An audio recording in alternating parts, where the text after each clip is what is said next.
Good morning, everybody. Welcome to Morning Talks with Ro. What up? I know it's been a minute since I've been on here, probably a couple weeks.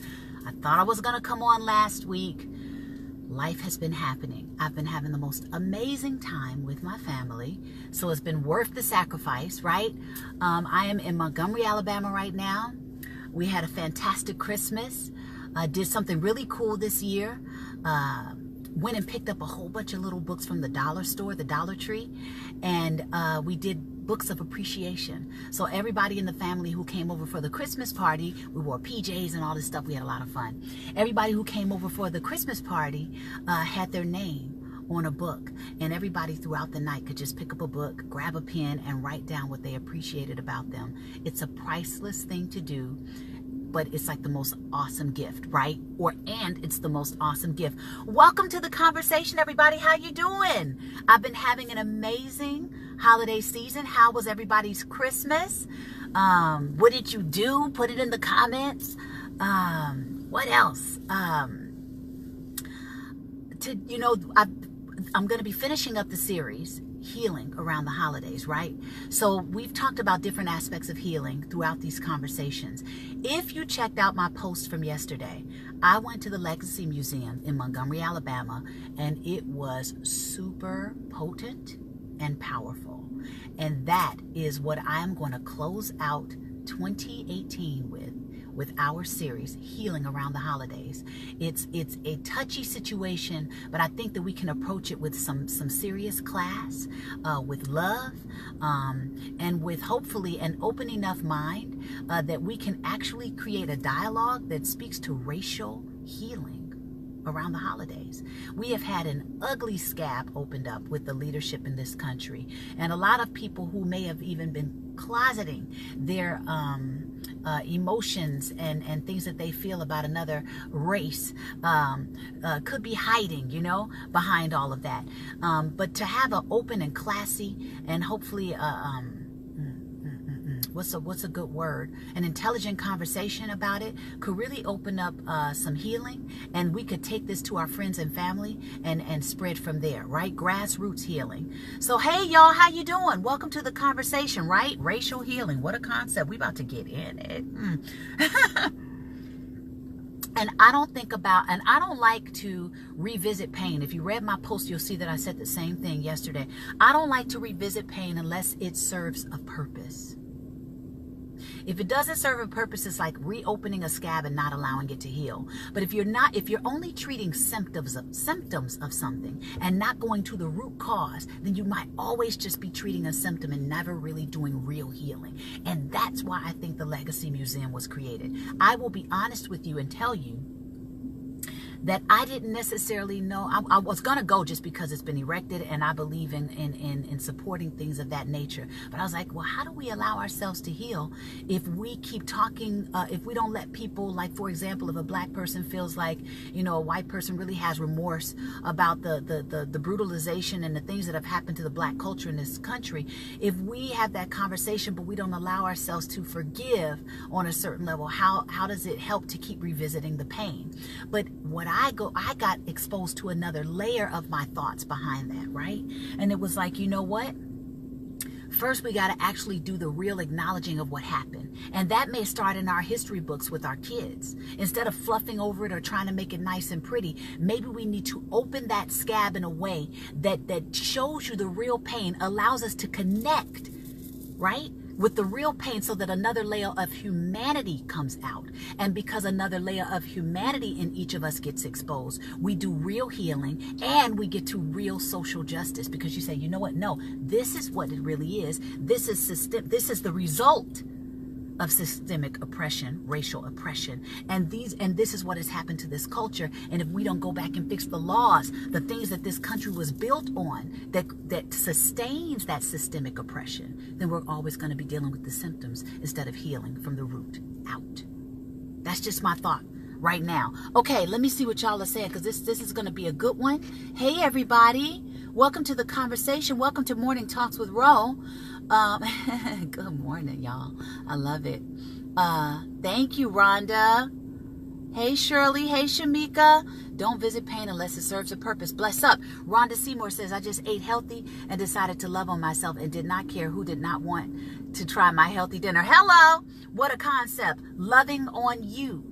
Doing you. Who's ready to do them? Do yourself. Honor yourself in 2019.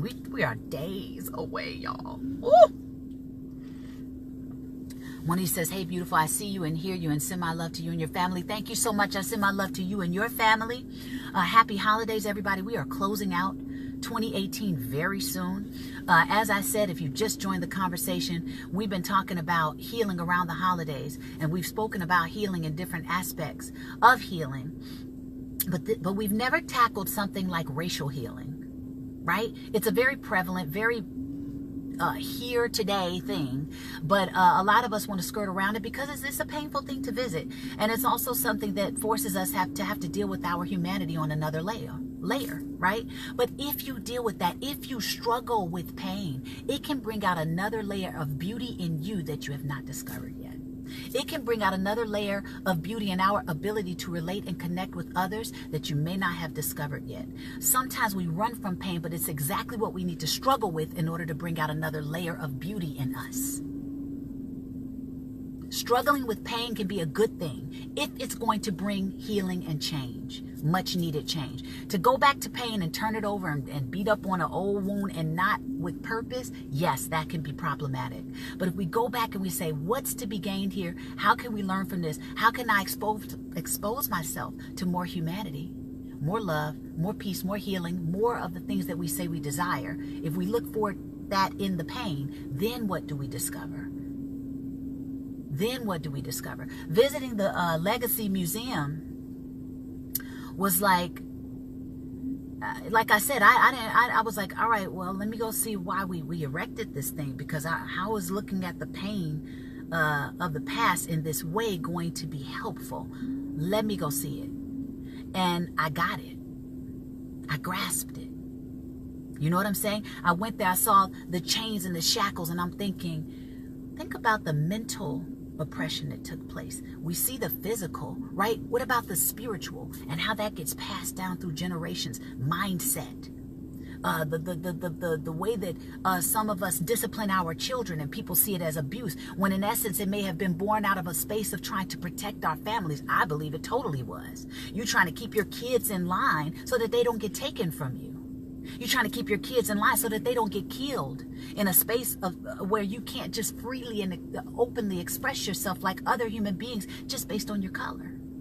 It's happening today. Look at the violence that we are exposed to via the videos that are coming out because of social media. It's been happening the whole time. But I do think that scab, that nasty, dying, sleeping, if you will, racial giant got awakened with the leadership that happened. And so now it's almost like the roaches came out when the lights came on, right?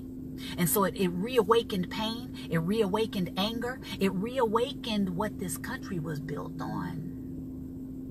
So if we don't go back and look at what that is, maybe it won't expose you to a certain level of suffering and pain, anguish, oppression, and by being exposed to that, will it open up a layer of humanity in people that it hasn't opened up in them yet? Will it, because it opened up a layer of humanity in them, really bring about genuine change and real social justice, because a part of you, the human part of you, a loving part of you has been exposed and opened and brought out?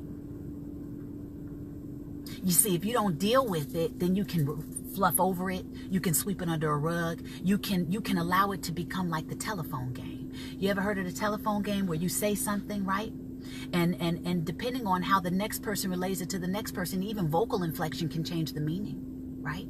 So now the next person is supposed to tell the next person changes it a little bit. Maybe you flip a word just because of the way you perceived it coming in. And if you do that over time, that's what can happen with history. And then if you fluff over and smooth over and gloss over and not make it as ugly as it was, then you don't deal with the humanity of it. And if you don't deal with the humanity of it, we don't get to real social justice and real change.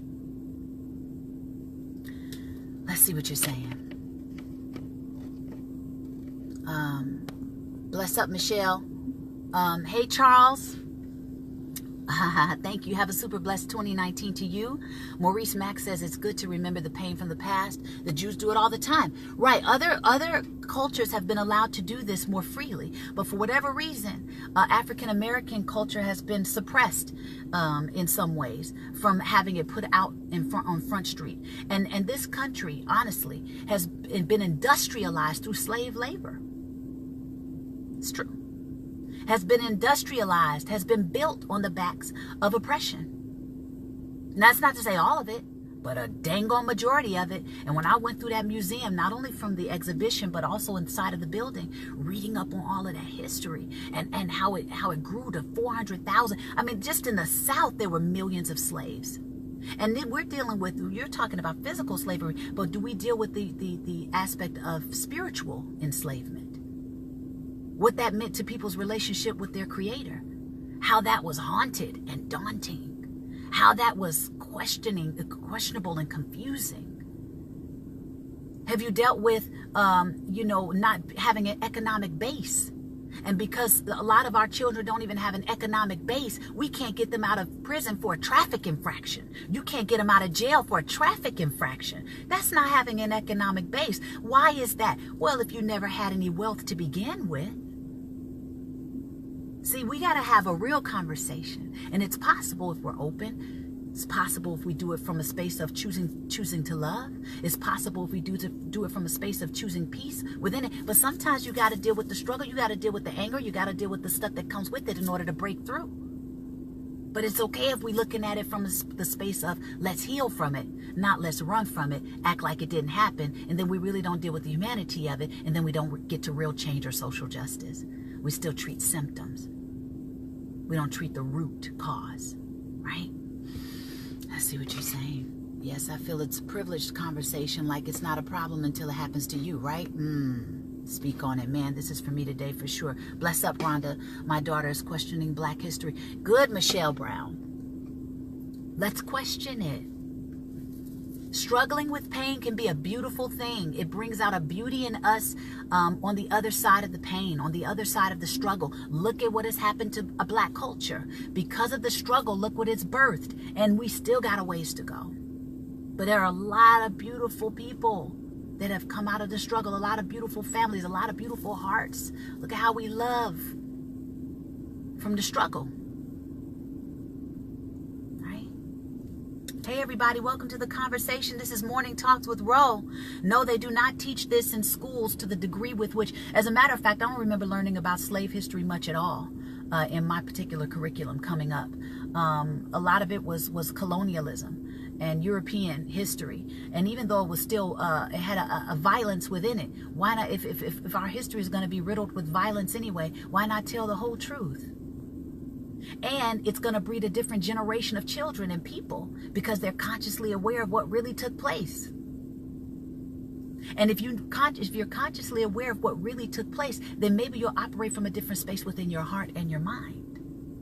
You see, that's the power of putting it in our history books, in my humble estimation. So that it opens up another layer of humanity. And then we deal with real change. We get real social justice because we're breeding different types of humans. Woo. Come on, y'all. Let's talk about healing around the holidays. Welcome to the conversation. Maurice Mack says, even though slavery was horrible, it's a blessing that we're in America. Yes, I think that we are a resilient people, Americans, period. Anybody. We're a resilient people, but Black people in particular, yes, we're going to find the good, right? But we don't want to ignore what happened so that we breed a different kind of mindset.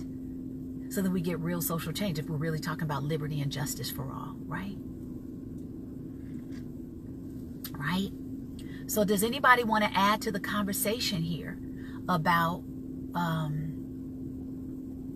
healing around the holidays as it pertains to racial divides, racial coming together, racial healing? We can have an intelligent and loving conversation, and I really think we could get somewhere with it. My main takeaway was put this stuff in the history books. Let's deal with the whole truth, the real truth, so that we breed different humans. We breed a different mindset. We open up another layer of humanity in them, and then we get people that come into the justice system to actually do some real change, and we start to see real change, right? So it was encouraging for me. Because I feel like, okay, now I see how I could be a part of the solution. Now I see how my dialogue can be shifted so that I can be a part of the solution. Because I'm always looking for, why am I visiting this pain? What's the purpose? Where can I gain purpose from it? I gain purpose, which is very powerful for me. Rhonda says, my college professor told our whole class that there would never be a black president. Wow. So imagine the trauma behind that statement. You know what I'm saying? So we're breaking people. We're like, I don't want to see our people in chains. We're breaking the chains from statements like that have been dispelled. So what next will we dispel? From having a real dialogue and from pressing forward and from being a resilient people, from being a resilient nation. Right. Thank you for that. That's awesome. Thank you for that. Charles says, Crystal Cagley Stenberger said that she wished she could have had a chance to meet you last in September. She said she'll catch you next time. Okay, bless up. Tell her I said hello. Uh-oh, sorry. Hey, Deacon Charles. Welcome to the conversation, dear. Michelle Brown says, why are textbooks not providing the true picture? Ask my young daughters. Why do we have to go on the internet to find out our true history? They ask. Exactly. So maybe that's a petition that we do. Right? We say, hey, let's start putting the real history, the whole history of America and how it was industrialized, how it was founded. Let's put it all in the books so that kids are exposed to the truth of who we are, the brutalization, the violence-riddled history, and then transition us into love, transition us into being the change we'd like to see. It doesn't have to stay there, but expose them to the truth so that we breed different humans. From a different perspective in our humanity will real change come. That's my humble estimation. So maybe that's how we're a part of the solution. That's how we take what we've gained from the Legacy Museum and things of this nature and we put it to work. One of the first places is to start in our education system, in our American history courses, not treating it like it's an elective, but actually putting it in the curriculum. You know? Powerful, powerful. Healing around the holidays, you guys. Welcome to Morning Talks with Ro. I didn't know what our next installment would be about, but having that experience yesterday was very powerful. It was very potent. It laid on me and laid on my shoulders. And we're not even talking about when I walked into the museum that talks about how slavery is basically being rebranded through incarceration. I met a young man who was featured in the museum yesterday, whose story changed the fact that they can't send juveniles to prison and then give them a death in prison sentence, meaning they will never get out. They have to die in prison. A juvenile, a person who hasn't even lived enough yet to know about possibly the choices that they're making and how they could impact their lives and other people's lives for the long haul. What decisions did we make as kids that you would be like, oh gosh, I would never make that decision again? Or my goodness, just from my particular space and development at that time, that's the decision that I made. But now that I've stretched in my perspective, I've stretched in who I am, I've stretched in how I've learned and what I've been exposed to in life, my decisions are different. Why would you put somebody in jail for that long? Or even people in general. Is it really about rehabilitation? How long does it take for some of us to have an aha moment where we can change? Some of us, it doesn't take long at all. We just have a quantum leap in consciousness. Some of us hit a space in our lives that just jolts us in a different way, and our whole perspective about life can shift. Just like that. So is it really about rehabilitation, or is there big business surrounding incarceration? Is there big suppression surrounding incarceration? Taking us through the years around that museum was so eye-opening. And it almost brought me to tears. That was the exhibit that almost brought me to tears. Because I was like, wow. And it's today. We don't have to go back 400 years to see the rebranding of slavery. I read a post off of D.L. Hughley's Instagram account. It just blew my mind when we were having those fires in Northern California, and he showed a picture of inmates like holding their faces because they were one of the first responders in there, helping people. I said, whoa, wait a minute. First of all, are they trained on that level? Secondly, are they protected with gear on that level? Thirdly, do they have the kind of health insurance that may be necessary after the exposure to the elements that they're going to be exposed to after doing something like that? It just opened my mind to slave labor on a whole other level. And the lack of protection that they might have because they're in this place where they don't have any rights. But you can pay them pennies on the dollar. They're in there making garments for different major companies. Did you know that? They're first responders to fires on that level. Are they trained for that? Are they protected and geared for that? Do they have health insurance for what the after effects that they may deal with that we will never know about because they don't have any rights? It's real conversation, right? Welcome to Morning Talks with Rhona, everybody. This is Healing Around the Holidays, our last installment before 2019, and we are having a real conversation, right? We always do, but we're having a whole other level conversation today. Thank you for joining the conversation, you guys. Here we go. Let's see what you're saying. All right, Deacon Charles says, we as a people are perishing from a lack of knowledge, which creates a deficit, which causes us to look at what's already tainted as a resource. Man, come on, sir.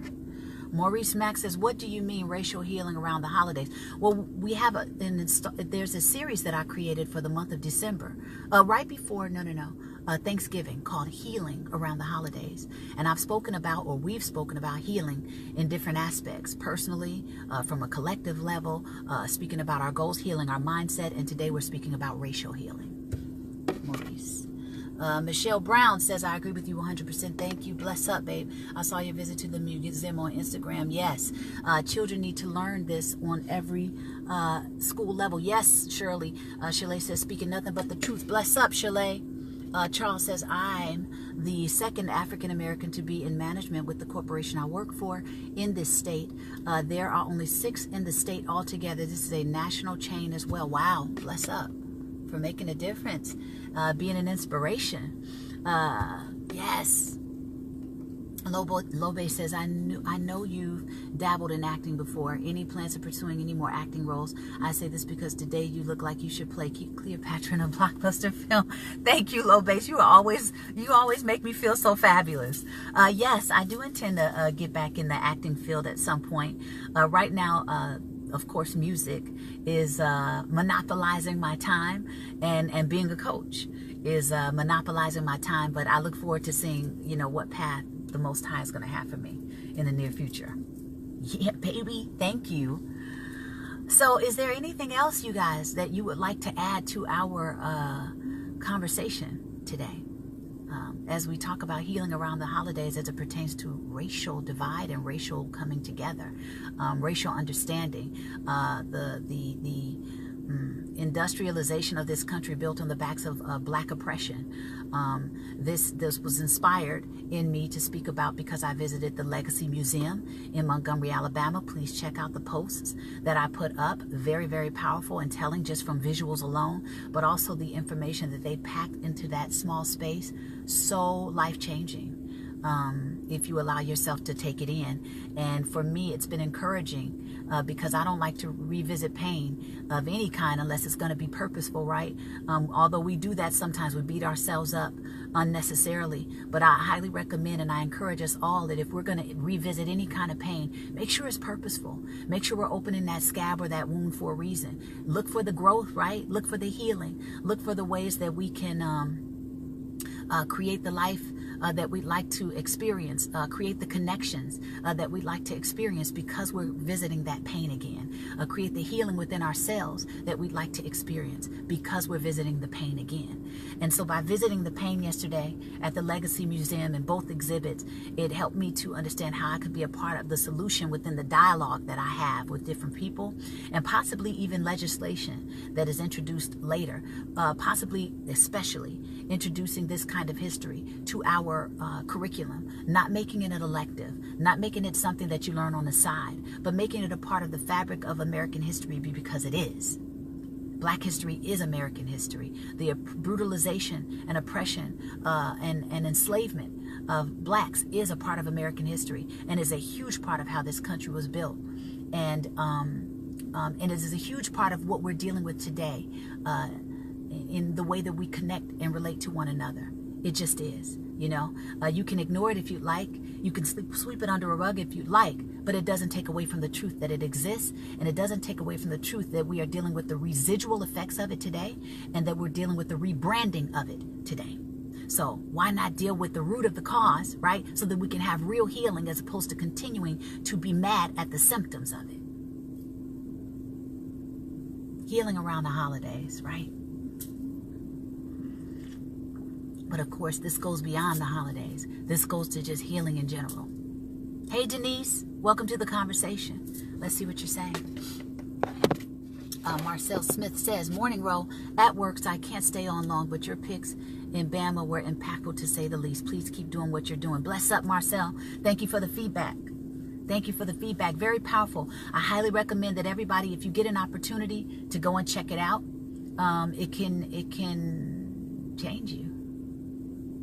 It can expose you to another layer of your humanity. It can help us to become more sensitive to one another so that we do experience real change. It can help us to become more sensitive to what actually happened so that we expose another layer of who we really are on the inside. And then because of that, we approach the justice system from a different perspective. Right? All right, you guys, I am getting ready to travel back to California today. I am sitting in the car in Montgomery. I'm getting ready to go inside and get my lunch that my uncle was kind enough to prepare for me. Shout out to our family chef. Shout out to everybody around this holiday season. I hope you've been enjoying your time with family. I have had a stellar time with my family, man. Shout out to creating the space to engage with the people and things that you love and that mean a lot to you. Let's see what you're saying before I leave. Yes, conversations that need to happen. Money's entertainment. Yes. Michelle Brown says, I tell my daughters that Black history does not begin at slavery. We come from royalty. We are the chosen. Once we, as a people, understand that, we will progress beyond comprehension. I definitely think that there is power in knowing our history, knowing our lineage, which can be very hard to discover, right, based on slavery. But just understanding that, and even if you did learn something from slavery, seeing the strength and the resilience that it took to still be here as a culture. It's very powerful. Thank you so much, everybody, for tuning in. If you want to add to the conversation in the thread, go ahead and throw it in there. I think the dialogue like this is powerful, necessary, and it creates the space for real healing and real change. Bless up. Bye, y'all.